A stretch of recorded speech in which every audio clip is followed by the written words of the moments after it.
할렐루야. 점심 식사 맛있게 드셨습니까? 네, 이 시간에는 영의 양식을 먹는 시간입니다. 마음을 다해서 하나님을 향할 때 우리가 귀한 영의 양식도 맛있게 먹게 될 줄 믿습니다. 우리 앞뒤자고 이렇게 한번 인사할까요? 믿음의 거목이 되시기를 축복합니다. 인사하겠습니다. 한 번 더 축복할 때 믿음의 거목을 세웁시다. 축복하겠습니다. 믿음의 거목을 세웁시다. 내가 먼저 믿음의 거목이 되고 또 믿음의 거목을 말씀과 사랑으로 세울 때 분명하게 거목들이 세워지게 될 줄 믿습니다. 사랑하는 성도 여러분, 오늘 설교는 한 가지 질문으로 시작하려고 합니다. 여러분, 우리는 흔히 종교를 말할 때 기독교, 불교, 이슬람교, 힌두교 이런 종교를 이야기하지요. 각 종교마다 가장 중요하게 여기는 것들이 있습니다. 그렇다면 여러분, 기독교에서 가장 중요하게 여기는 것은 무엇일까요? 기독교라고 하면 무엇을 가장 중요하게 여길까요? 무엇을 중요하게 여길 것 같습니까? 여러분, 기독교라는 것은 한자어잖아요. 기독교, 한자어입니다. 기독교에서 가장 중요한 것은 바로 기독을 중요하게 여깁니다. 여러분, 기독이 무엇일까요? 기독은 그리스도를 음역한 말이 기독입니다. 다시 말하면 기독은 그리스도를 의미하고 기독교는 그리스도를 믿는 종교를 기독교라고 하는 것이죠. 그러므로 여러분, 기독교에서 가장 중요한 것은 무엇입니까? 예수 그리스도가 가장 중요하다라고 우리는 이해할 수 있습니다. 기독교의 신앙은 예수 그리스도라는 한 인격 위에 세워진 것이지요. 이는 예수님이 주신 가르침보다도 훨씬 더 중요한 것은 바로 예수 그리스도 자신이다라고 말할 수 있습니다. 그런데 다른 종교는 그렇지 않습니다. 불교와 유교를 한번 생각해 보세요. 이 종교들이 중요하게 여긴 것은 부처나 공자가 아닙니다. 불교는 부처의 가르침을, 유교는 공자의 가르침을 더 중요하게 여긴다라는 것이죠. 즉, 불교와 유교는 교훈만으로도 온전히 세워질 수 있다라는 것입니다. 그러나 여러분, 기독교는 다릅니다. 우리는 예수 그리스도의 교훈을 믿는 것이 아니라 예수 그리스도 그분을 믿음으로써 구원 얻는 종교가 바로 기독교인 줄 믿으시길 바랍니다. 우리가 잘 아는 요한복음 3장 16절 말씀 잘 알고 계시죠? 거기에 무엇을 말씀하고 있습니까? 한번 암송해 볼까요? 요한복음 3장 16절. 하나님이 세상을 시작. 하나님이 세상을 이처럼 사랑하사 독생자를 주셨으니 이는 그를 믿는 자마다 멸망하지 않고 영생을 얻게 하려 하심이라. 처음에는 다 저를 보고 하시다가 뜨니까 바로 이쪽으로 보고 하시네요. 여러분, 요한복음 3장 16절 말씀을 보면 그를 믿는 자마다라고 말씀합니다. 그의 교훈을 믿는 자가 아니라 그를 믿는 자마다 영생을 얻는다라고 말씀한다라는 것이죠. 여러분, 꼭 기억하십시오. 우리는 예수 그리스도의 가르침을 믿는 것이 아닙니다. 예수 그리스도 그분을 믿는다라는 것을 기억하시기 바랍니다. 예수 그리스도가 영생과 멸망을 결정합니다. 그러므로 여러분, 그리스도가 중요합니다. 그래서 우리가 꼭 기억해야 될 것이 무엇이냐? 나는 예수 그리스도를 누구로 알고 있느냐가 너무나 중요합니다. 나는 예수 그리스도에 대한 확신이 있느냐라는 것이 너무 중요하다라는 것입니다.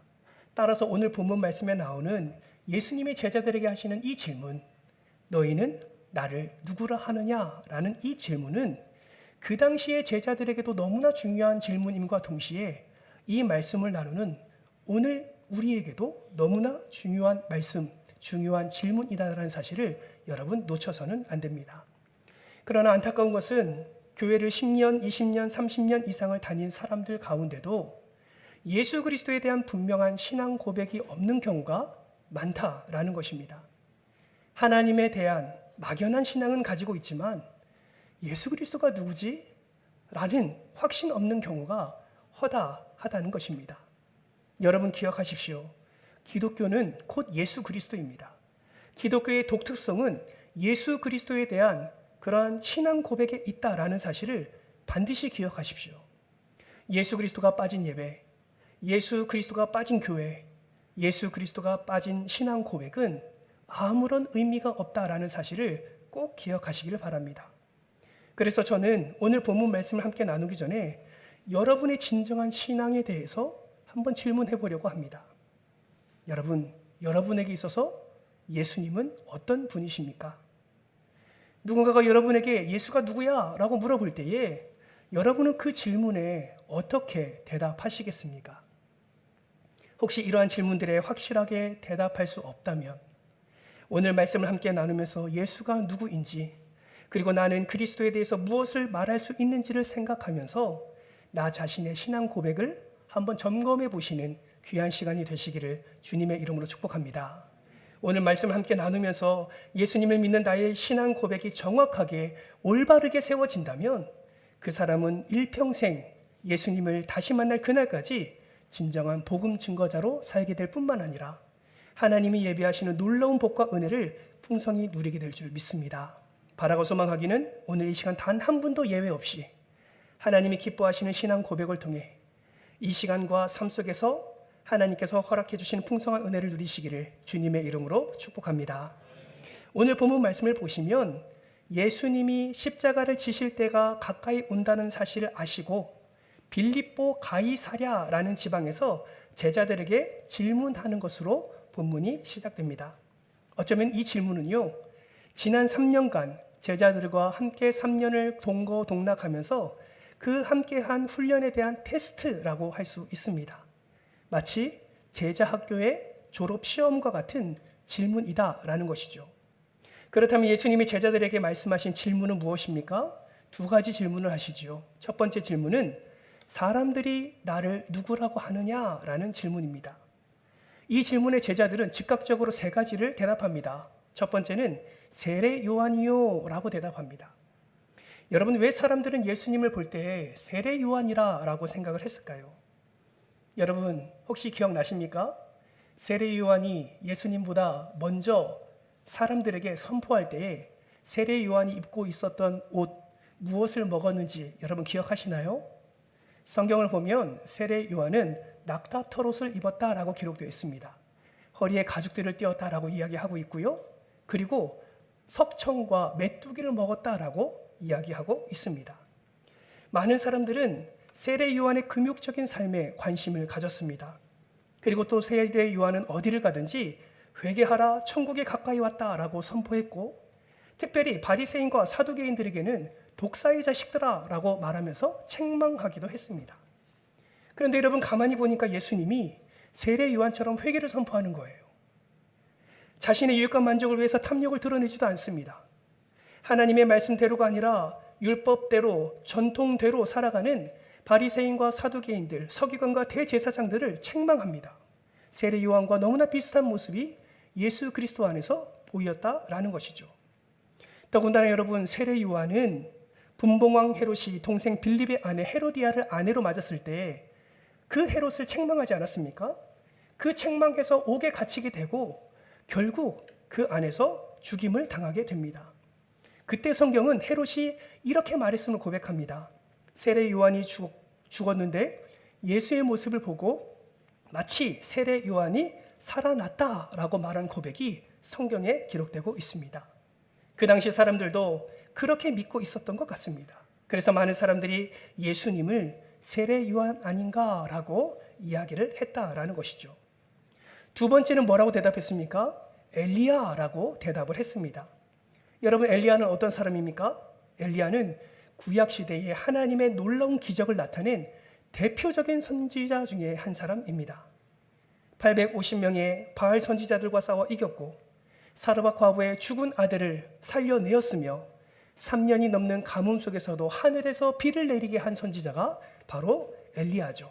물론 하나님이 모든 역사를 나타내었지만 사람들의 눈에는 그 하나님의 역사의 통로, 기적의 통로인 엘리야를 주목하지 않을 수가 없었던 것입니다. 여러분, 그것도 아십니까? 엘리야는 죽음을 맛보지 않고 하늘로 승천한 자가 바로 엘리야였습니다. 그런데 예수님을 보니까 어떻습니까? 엘리야의 모습이 보이는 거예요. 예수님이 사람의 이성을 뛰어넘는 기적을 나타내십니다. 모든 병자를 고치십니다. 죽은 자를 살려내십니다. 놀라운 기적을 예수 그리스도의 삶을 통해서 사람들은 보게 되었습니다. 예언자 중에 가장 예언자인 엘리야가 다시 나타났다고 사람들은 믿게 된 것이지요. 그래서 예수를 엘리야와 같다라고 사람들이 이야기하게 된 것입니다. 여러분, 세 번째 무엇이라고 제자들이 대답했습니까? 예레미야라고 대답했습니다. 여러분, 예레미야의 별명을 아십니까? 예레미야의 별명은 눈물의 선지자입니다. 여러분, 왜 예레미야의 별명이 눈물의 선지자입니까? 예루살렘이 멸망당하기 직전에 하나님께서 예레미야를 통해서 반드시 바벨론을 통해서 공격받게 될 터인데 항복하라, 그럼 너희가 살 것이다 라고 예레미야를 통해서 이야기했을 때 남유다 사람들이 어떻게 했습니까? 그것을 믿지 않았습니다. 항복하지 않았지요. 예레미야는 그 예루살렘의 구원, 그 남유다의 구원을 위해서 날마다 눈물로 기도했는데 그들은 하나님의 음성으로 듣지 아니하고 오히려 그를 책망했습니다. 이러한 놀라운 눈물의 기적들이 하나님으로부터 예비되어 있음에도 불구하고 그들은 예레미야를 믿지 않았다라는 것이죠. 그런데 예수님을 보니까 어떻습니까? 예수님이 공생의 사역을 감당하시면서 시간만 나면 따로 산에 올라가서 눈물로 기도하시는 모습을 사람들은 보게 된 것입니다. 하나님의 말씀을 가르치고 하나님 나라에 대해서 가르치고 하나님의 영광에 대해서 가르치는 그런 선지자의 모습을 예수님을 통해서 보게 되었던 것이죠. 그래서 사람들은 세례 요한이라고도 하고 엘리야라고도 하고 예레미야라고도 하고 또 선지자 중에 한 사람일 것이다 라고 말을 하고 다녔던 것입니다. 제자들이 이렇게 예수님의 첫 번째 질문에 대해서 대답을 했습니다. 사실 이러한 대답은 예수님에게 최대한의 존경과 예수님을 최대한 높이는 찬사에 담긴 그런 대답이었습니다. 예수님을 최고로 높이고자 하는 그런 마음이 담겨져 있는 대답인 것이죠. 그런데 이러한 대답에도 불구하고 예수님의 표정은 별로 밝지 않습니다. 그리고 그 얼굴로 예수님은 곧바로 제자들에게 두 번째 질문을 하십니다. 그렇다면 너희는 나를 누구라 하느냐?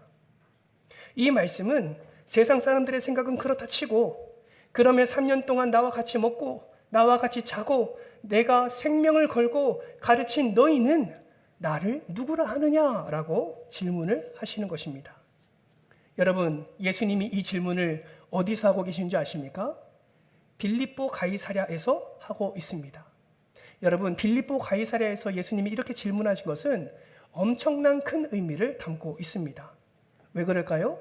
왜 예수님은 예루살렘도 아니고 예수님의 주 사역지인 갈릴리 지역도 아니고 왜 빌립보 가이사랴에서 이 질문을 하셨을까요? 그 이유는 제자들의 진짜 믿음을 확인하고 싶었기 때문입니다. 여러분, 도대체 빌립보 가이사랴가 어떤 곳이기에 제자들의 진짜 믿음을 그곳에서 확인하려고 하셨을까요? 여러분, 화면을 잠깐 보시겠습니까?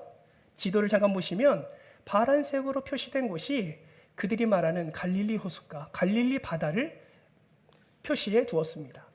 그로부터 북동쪽으로 쭉 올라가면 빨간색으로 표시된 데가 있지요.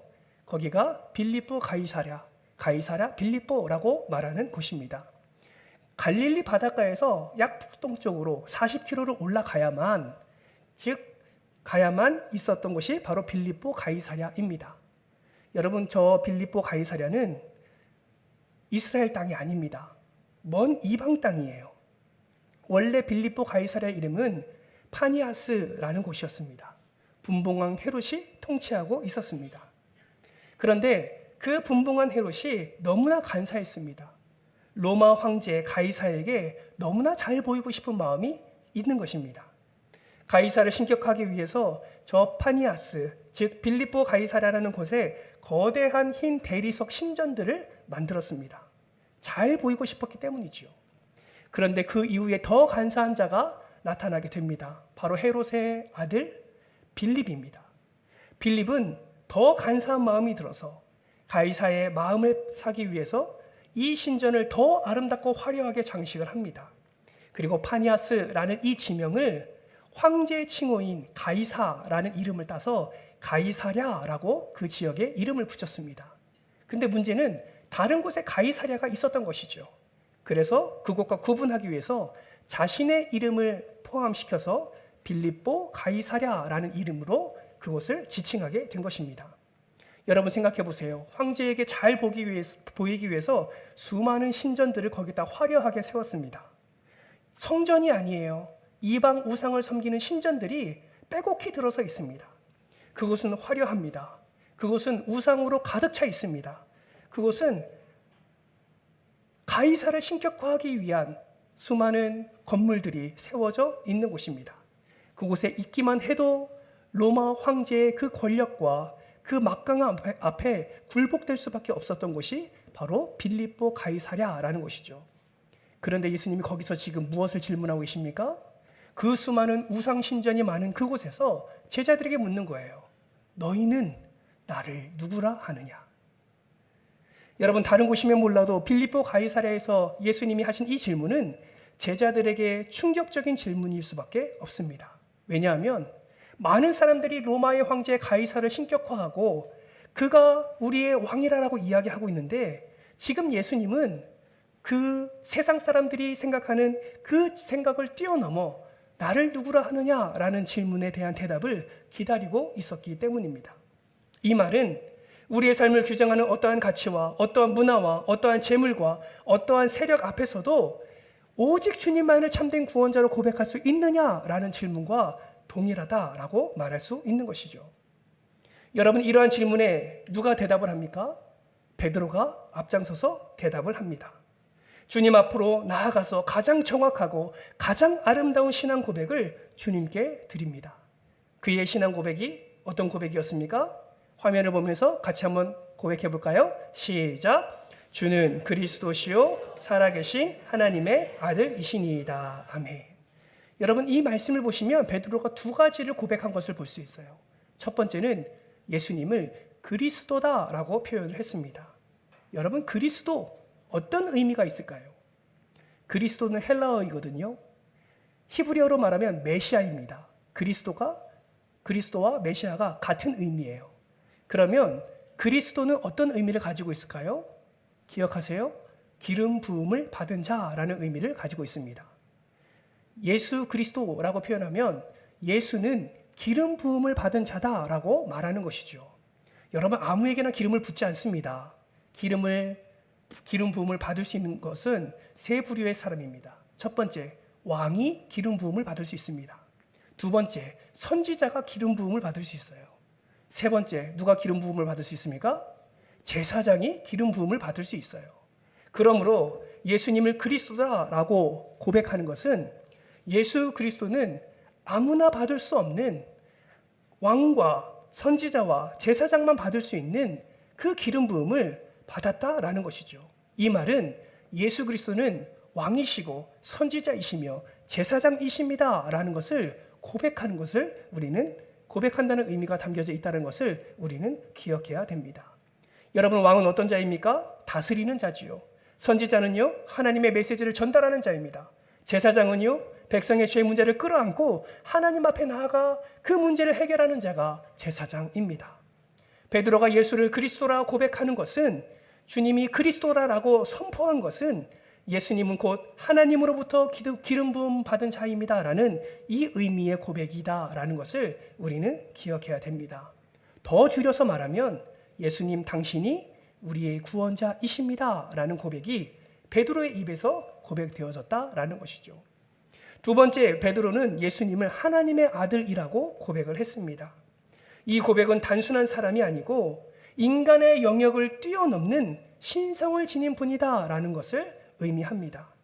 그래서 주님은 살아계신 하나님의 아들이십니다라는 이 고백은 다른 표현으로 말하면 예수님 당신은 하나님이십니다라는 고백과 동일한 의미를 갖는다라는 것입니다. 여러분, 장소가 어디라고요? 빌립보 가이사랴에서 수많은 우상 신전들이 있는 그 상황 가운데서 베드로는 당신은 그리스도요, 당신은 하나님의 아들이십니다라고 고백했다라는 것이죠. 여러분, 이 고백을 들은 예수님의 마음이 어떠셨을까요? 너무나 기쁘셨습니다. 왜요? 앞서 말한 세례 요한과 엘리야와 그리고 예레미야의 고백이 만족스럽지 않아서가 아닙니다.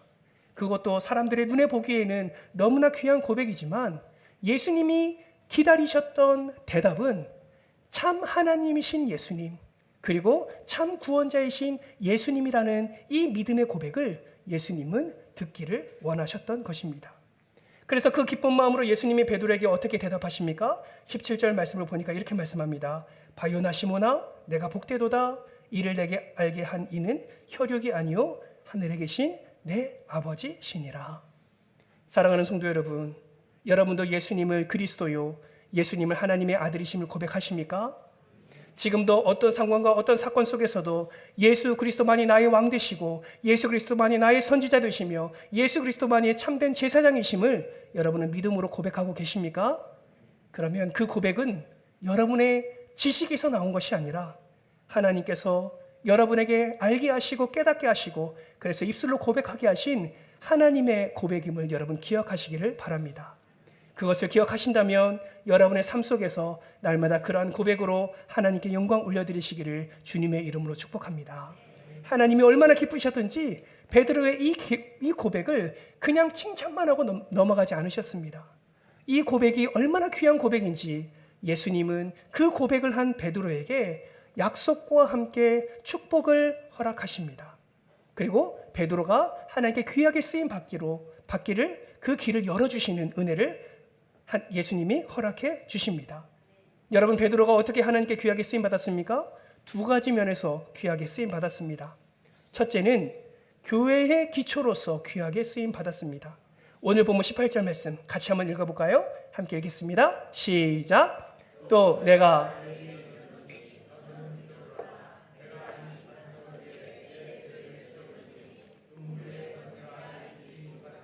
아멘. 여러분, 여기서 언급된 반석이라는 의미가 바로 무엇일까요?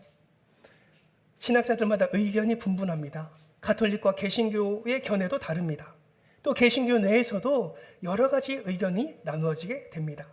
그러나 가장 보편적인 것은 이 반석이라는 의미는 베드로 자신을 가리키는 것이 아니라 베드로가 드렸던 신앙 고백, 즉 주는 그리스도시요 살아계신 하나님의 아들이십니다 라는 고백이 바로 반석의 의미로 담겨져 있다라고 이야기하고 있습니다. 즉 이 신앙 고백의 핵심은 예수 그리스도이십니다. 다시 말해 예수 그리스도라는 터전 위에 주께서 교회를 세우시겠다라는 의미가 담겨져 있는 것입니다. 여러분, 이러한 예수님의 약속은 비단 베드로에게만 주어진 것이 아닙니다. 베드로와 동일한 마음으로 동일한 뜻으로 이 신앙을 고백한 여러 사도들과 증인들을 하나님께서 동일하게 사용하셨습니다. 그들을 통하여서 초대교회를 일으켜 세우셨습니다. 그들의 신앙 고백을 통하여서 부흥의 역사를 일으켜 세워주셨습니다. 이 베드로의 신앙 고백, 함께 고백하는 이 고백은 그 당시에만 적용되는 것이 아닙니다. 지금도 베드로처럼 주님은 그리스도이십니다, 주님은 하나님이십니다 라고 고백하는 이 고백하는 자를 통하여서 하나님은 일하시고 그들의 헌신을 통해서 하나님의 나라를 확장하고 계십니다. 그렇기 때문에 쓰임 받으려면 무엇이 가장 중요합니까? 우리의 신앙의 고백이 너무나 중요하다라는 것입니다. 여러분 한번 따라할까요? 예수는 그리스도시요 살아계신 하나님의 아들입니다. 아멘입니까? 이 확실한 신앙 고백을 고백하는 자가 교회의 기초로서 귀하게 쓰임 받을 수 있다라는 사실입니다. 우리 교회에 이러한 신앙 고백을 하는 이들이 많아지기를 주님의 이름으로 축복합니다. 이러한 신앙 고백이 같은 마음으로, 같은 뜻으로, 같은 입술로, 같은 행함으로 우리가 고백되어질 때에 우리 교회가 하나님께 귀하게 쓰임받아 하나님의 놀라운 나라를 확장하는 부흥의 역사를 일으키는 그런 축복의 통로가 될 줄 믿습니다. 바라고 소망하기는 이 고백이 오늘 이 시간에만 함께 고백하는 고백으로 끝나지 않고 여러분의 사역의 자리, 여러분의 삶의 자리, 여러분의 가정의 자리, 여러분의 일터의 자리에서 날마다 고백되어지는 신앙 고백이 되기를 주님의 이름으로 축복합니다. 두 번째, 베드로에게 허락해 주신 하나님의 약속은 천국 열쇠를 움직이는 자로 쓰임 받았다라는 사실입니다. 오늘 보면 19절 말씀도 같이 한번 읽어볼까요? 함께 읽겠습니다. 시작. 내가 천국 열쇠를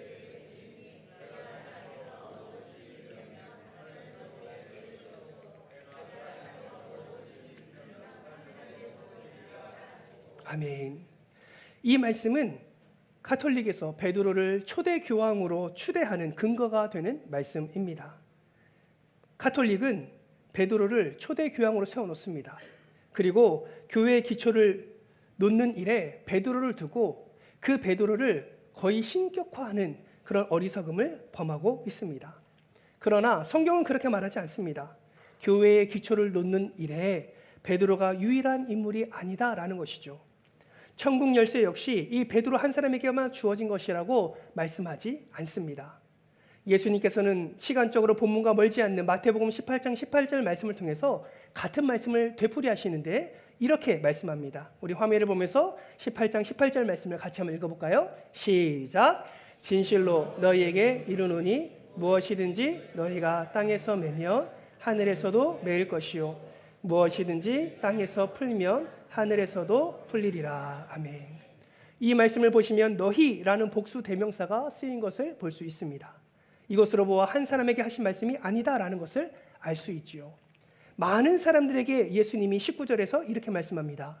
진실로 다시 너희에게 이르노니 너희 중에 두 사람이 땅에서 합심하여 무엇이든지 구하면 하늘에 계신 내 아버지께서 그들을 위하여 이루게 하시리라. 여러분, 이것은 무엇을 말합니까? 베드로와 같이 그러한 신앙 고백으로 하나님께 영광 올려드리는 자는 하나님께서 그에게 천국 열쇠를 움직이는 그러한 권세를 허락해 주시는데 무엇이든지 그가 구하면 하늘 아버지께서 그에게 응답하실 것이다 라고 약속하시는 말씀입니다. 여러분, 이거는 성도에게 주는 특권이라 말할 수 있습니다. 여러분 기억하십시오. 여러분에게 천국 열쇠를 움직이는 특권이 임했다라는 사실을 반드시 기억하시기를 바랍니다. 여러분이 기도하면 하나님이 들으십니다. 여러분이 기도하면 하나님이 움직이십니다. 여러분이 기도하면 하늘의 상급과 또 천국 열쇠를 허락해 주셔서 그 놀라운 하나님의 그 계획하심과 그 은혜를 여러분의 일하심을 통하여서 하나님이 귀하게 사용하신다라는 사실을 반드시 기억하시기를 바랍니다. 그렇다면 우리는 이 땅을 살아가면서 어떻게 살아가야 되겠습니까? 이러한 신앙 고백을 우리는 날마다 고백할 뿐만 아니라 이 신앙 고백을 통해서 역사하시는 하나님의 은혜를 기뻐하면서 날마다 우리는 하나님께로 더 가까이 나아가야 될 줄 믿습니다. 말씀을 맺겠습니다. 사랑하는 성도 여러분, 우리는 설교하기 전에 이렇게 인사했습니다. 믿음의 거목이 됩시다. 믿음의 거목을 세웁시다 라고 우리는 인사를 했습니다.